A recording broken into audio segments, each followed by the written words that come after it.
के हाथों से साक्षात भोजन करती थी और वार्तालाप करती थी। क्यों?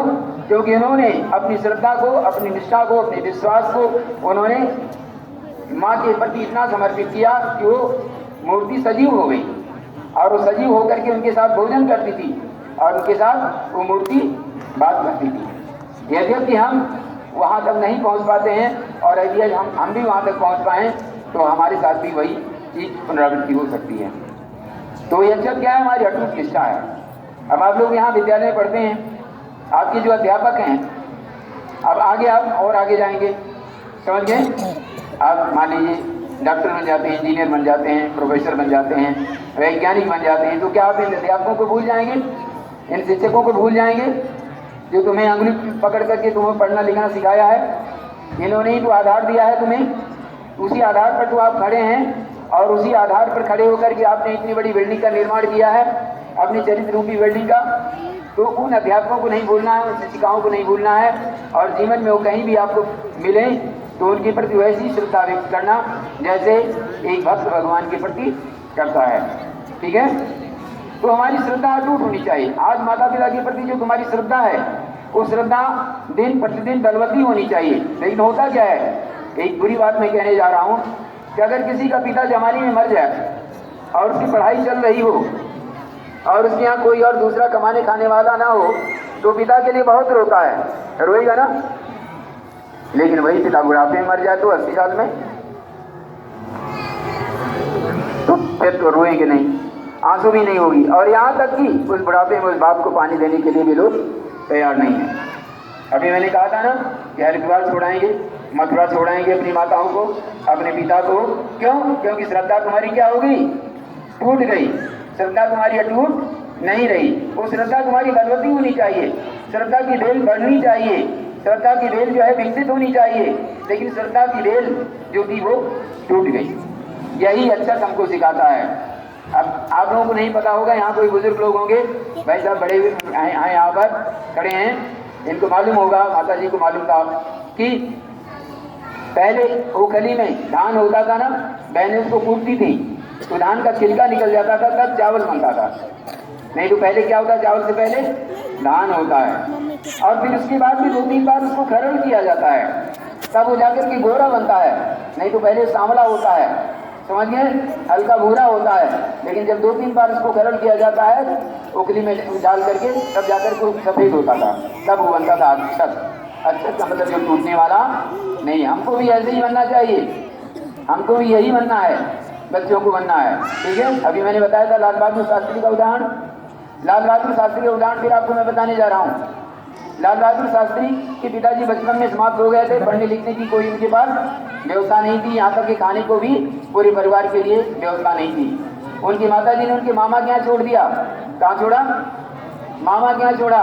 और मामी जो है घर भर के कपड़े धुलवाती थी उनसे इतवार के दिन, समझ गए।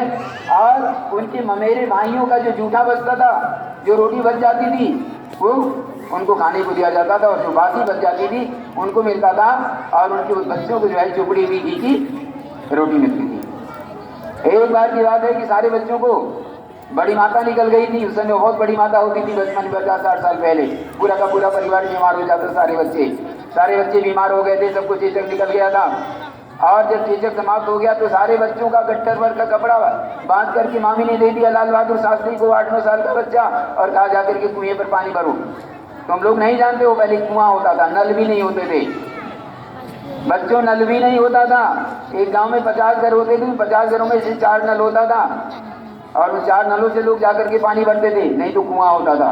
और वो भी कुआं भी सबके घर का नहीं होता था, बहुत दूर जाकर के पानी लेकर के कहीं तालाब से लाते थे, कहीं नदी से लाते थे, कुएं से भर के लाते, सबके पास कुआं नहीं होता था। उस जमाने की बात है। लाल बहादुर शास्त्री को एक बाल्टी दे दी गई और गट्टर भर का कपड़ा दे दिया गया और कहा जाकर के कुएं से 2 करके लाओ। उसी समय उनकी माताजी के हृदय में भूख उठती है, उनको याद आती है नन्हे की। उनको बचपन में नन्हा कहा जाता था। उन्होंने कहा कि नन्हे को मैं देखना चाहती हूँ। वो माँ जो है, गर्मी का दिन था और 4 बजे अपने घर से निकल गई और करीब 7-8 बजे वहाँ पहुँची। जब देखा कि गाँव के बाहर एक कुएं पर वो बालक, मैंने कहा आप अच्छे विद्यार्थी नहीं हैं, आप सुन नहीं रहे हैं हमारी बात को। एक अच्छी विद्यार्थी बनो, अच्छे विद्यार्थी बनोगे तो अच्छे शिक्षक बनोगे। अच्छे शिक्षक बनोगे, अच्छे माता पिता बनोगे, अच्छे माता पिता बनोगे तो अच्छी संतान के पिता बनोगे। नहीं तो ये जीवन क्या है? पता नहीं कितने पशु रोज मरते हैं, कितने एक्सीडेंट में मरते हैं, कितने पक्षी मरते हैं, समझिए कितने लोग हॉस्पिटल में मरते हैं, उन्हीं में हमारी भी गणना हो जाएगी। अरे हमको एक श्रेष्ठ नागरिक बनना है, समझिए, और श्रेष्ठ नागरिक के कर्तव्य को हमको निभाना है।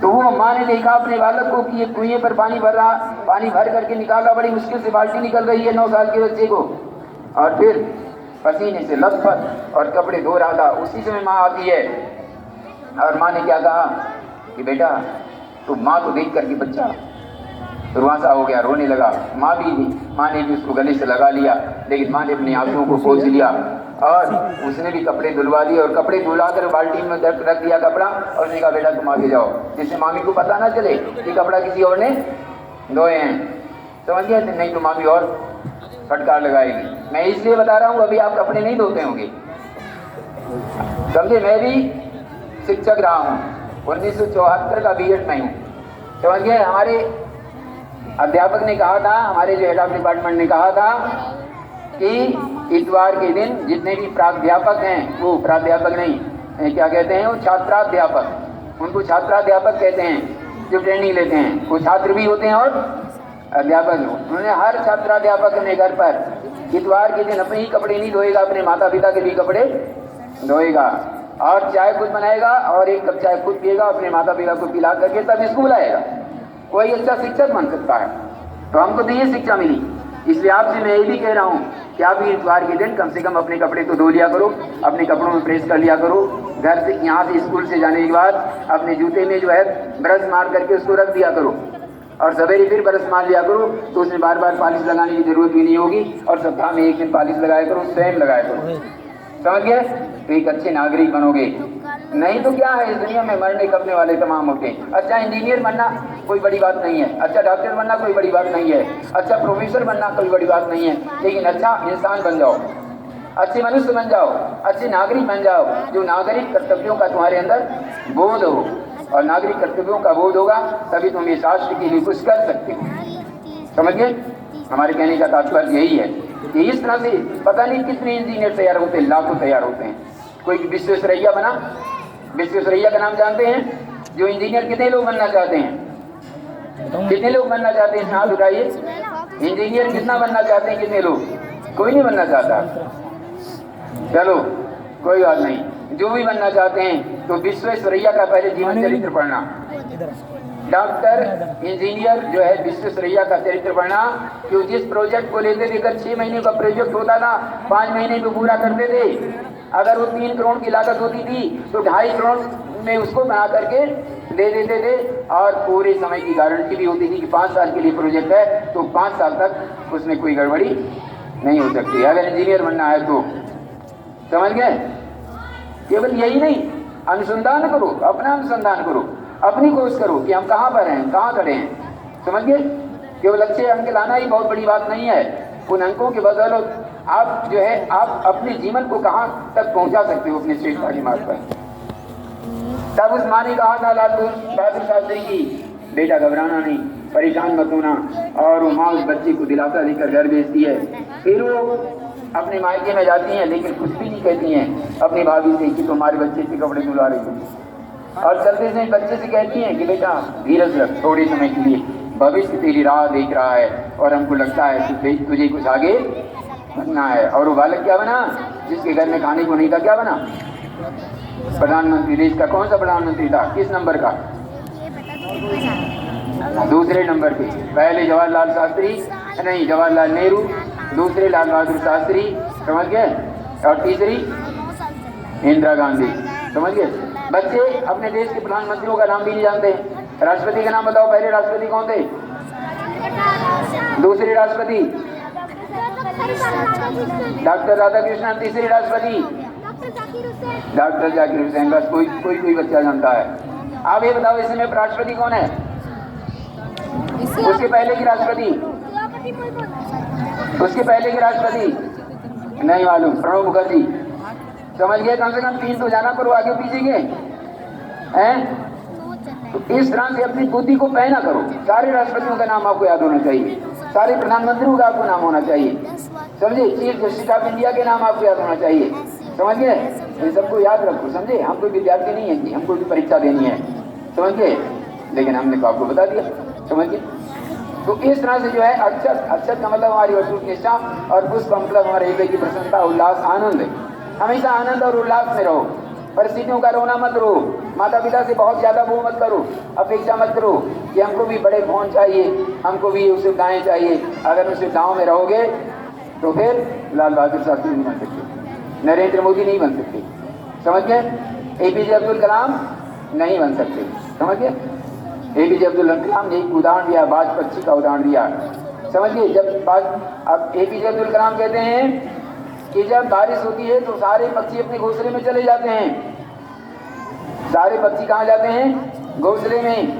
सारे जो जानवर होते हैं वो कहीं ना कहीं आशियाना ढूंढते हैं, वहाँ छिप जाते हैं। लेकिन बाज पक्षी क्या करता है जानते हैं आप? एपीजे अब्दुल कलाम का मालूम है किसी को? बादलों के ऊपर चला जाता है और वहीं से चैलेंज देता है बादलों की बरसों।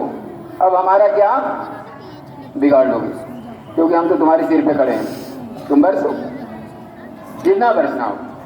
तो इस तरह का व्यक्तित्व बनाओ मित्रों, समझे। आप इस राष्ट्र को बहुत आगे विश्व गुरु बनाना है, और विश्व गुरु बनाने के लिए अक्षत और पुष्प जैसा हमारे अंदर क्या होना चाहिए? भाव होना चाहिए। अक्षत जैसा अटूट, कभी टूटने वाला नहीं, कभी निराश होने वाला नहीं, कभी हताश होने वाला नहीं, कभी उदास होने वाला नहीं, कभी किसी को रुलाने वाला नहीं, बल्कि हंसाने वाला हो, पुष्प की तरह खुद हंसो और दूसरों को हंसाओ। अक्षत पुष्प आपके पास दिया गया होगा। आप बुराइयों की तरफ मत भागिए, अच्छाइयाँ अपने अंदर विकसित करिए, समझ गए। सद्वृत्तियों को बढ़ाइए, माता पिता का आदर करिए, शिक्षकों का आदर करिए, प्रातः उठ करके धरती माता को प्रणाम करिए, सूर्य भगवान को जल चढ़ाइए। स्कूल के लिए जब घर से चले अपने मम्मी पापा को बता दिया करो, मालूम है तुम स्कूल जा रहे हो, लेकिन कह दो मम्मी स्कूल जा रहा हूँ, और उनका चरण स्पर्श कर लिया करो, नमस्कार कर लिया करो। और यहाँ से जाने के बाद फिर उनको नमस्कार कर लिया करो, चरण स्पर्श कर लिया करो माता पिता को। अगर महान बनना चाहते हो तो ये महान बनने की क्या है? ये सूत्र हैं, और इस सूत्रों पर चल करके ही तुम महानता के पथ पर आगे बढ़ सकते हो। अक्षत पुष्प में दिया गया ऐसे हाथ में ले लीजिए, और आपके अंदर कोई बुराई है, कोई कमी है, तो उसी गायत्री माता के चरणों में, ब्रह्म पुष्प गुरुदेव के चरणों में, और माता श्री गायत्री के चरणों में, माँ दुर्गा के चरणों में, या जिसको भी अपना इष्ट मानते हैं उन इष्ट के चरणों में इसको समर्पित कर दीजिए कि पुष्प जैसे हमको प्रसन्नता दीजिए, और अक्षत जैसे हमारी अटूट निष्ठा दीजिए, जिससे हम बुराइयों में कभी फंसे नहीं और संघर्षों से कभी डरे नहीं, समझ गए। इस भाव के साथ ओम यज्ञमय जंतु देवास तानि धर्माणि प्रथमान्यासन तेनाकं महिमाना सचन्ति यत्र पूर्वे साध्या सन्ति देवा। ओम मंत्र पुष्पांजलिं समर्पयामि। एक आदमी ले लो प्लेट, प्लेट ले लो, प्लेट जब बेटा प्लेटें ले लो वहाँ से ना, प्लेट वहीं बैठे रहो वहीं पे इकट्ठे कर रहे हैं सब।